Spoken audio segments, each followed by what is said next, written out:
Hallelujah, Lord Jesus. Purihin ka, sambahin ka, luwalhatiin ka sa umagang ito, Lord God. Salamat po, Panginoon, sa mahimbing na pagtulog. Salamat po, Panginoon, sa patuloy mong pagtumbay at paggabay sa akin, Lord, sa lahat ng aking mga karamdaman, pamula ulo hanggang talampakan. Salamat, Panginoon, sa unti-unti mong pagbibigay sa akin, Panginoon, ng kalakasan, ng makalakad, Panginoon. At dalangin ko, Panginoon, na patuloy ka nawa, Panginoon, na kumilos sa aming mga buhay. Una sa lahat, Panginoon, humihingi ako ng kapatawaran sa lahat ng aking mga nagawang pagkakasala, mga pagkukulang sa iyo, sa isipan, sa pananalita at sa gawa, Panginoon. Nagkasala ako sa iyo, Panginoon, at nais kong humingi ng kapatawaran sa lahat ng ito, Lord Jesus. Bago ako dumako at magpatuloy sa pananalangin, hinihiling ko po, Panginoon, na igawad mo sa akin ang iyong banal na bendisyon, ang iyong banal na pagpapatawad.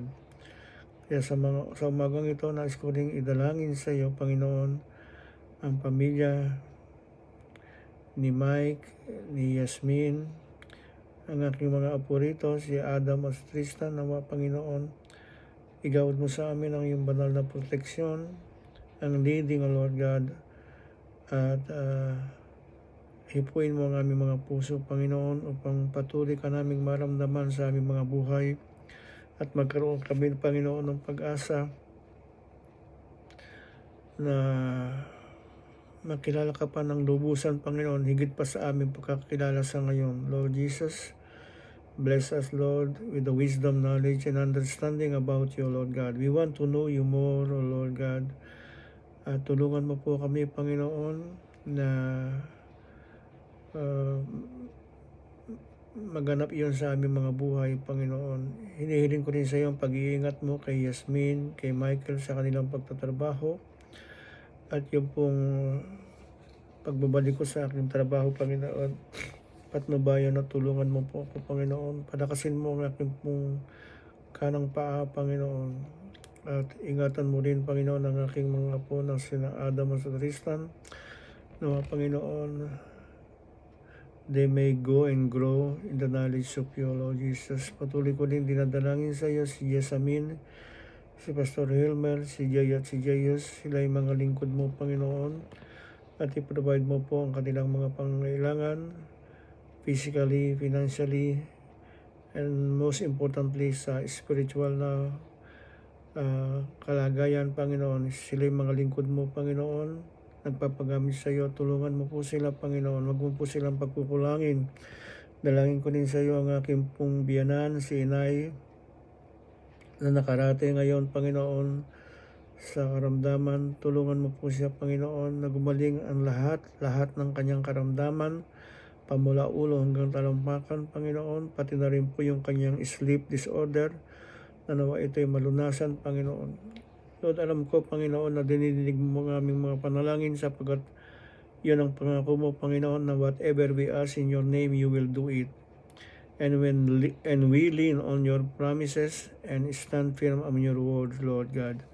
Malimit ko pong sinishare, Panginoon, ang mga bagay na ito na kailangan naming mag-cling or lean to your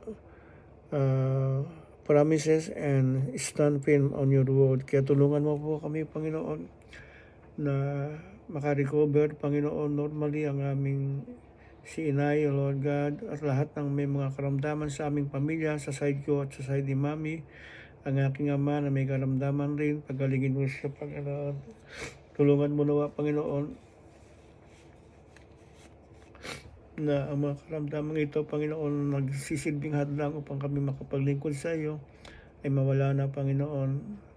At kagaya ng pangako mo, Panginoon, sa Acts 16:31, kung kami sa sampalataya, kami at ang aming sambahayan ay iyong ililigtas. Kaya, Lord God, sa iyong promise na yan, sa iyong salita na yan, pinangahawakan namin na magaganap yan sa lahat ng aming mga buhay, sapagkat you said also you will never leave us nor forsake us, Lord God. Sa pagkakataong ito, Panginoon, hinihiling ko, Panginoon, ang maayos na paggaling ni Inay, mahabang buhay at kalakasan, normal life, Lord God. At kung maaari, Panginoon, ay makalakad siyang muli, Panginoon. Lord Jesus, dalangin ko rin, Panginoon, aking mga hipag at mga bayaw, Panginoon, na nawa makilala ka nila at tanggapin bilang Panginoon, Diyos sa tagapagligtas ng kanilang mga buhay. Lord, marami ka nang ginawa sa aking mga buhay, Panginoon, at ako'y isang patotoo, Panginoon, sa iyong kabutihan sa akin, Lord God.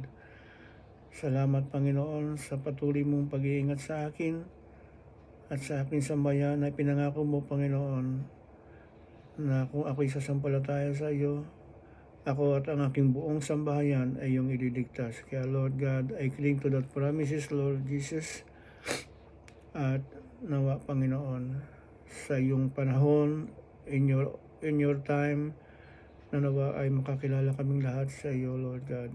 Bless us, Lord God, and protect us always from every sickness, disease, and remove all the pains and sufferings in our body. Lord, yung mga depression, yung mga anxiety, mga sleep disorder, Lord God, na nagpapahina sa aming mga katawan lupa, tanggalin mo ito, Panginoon. Bigyan mo kami, Panginoon, ng iba yung kalakasan, nang sa gayon ay meron kaming chance na makapaglingkod sa iyo. Make us able and available always, Lord God. At maraming salamat sa bagong umagang ito, Panginoon, na patuloy mong pagkakaloob sa akin ng kalakasan.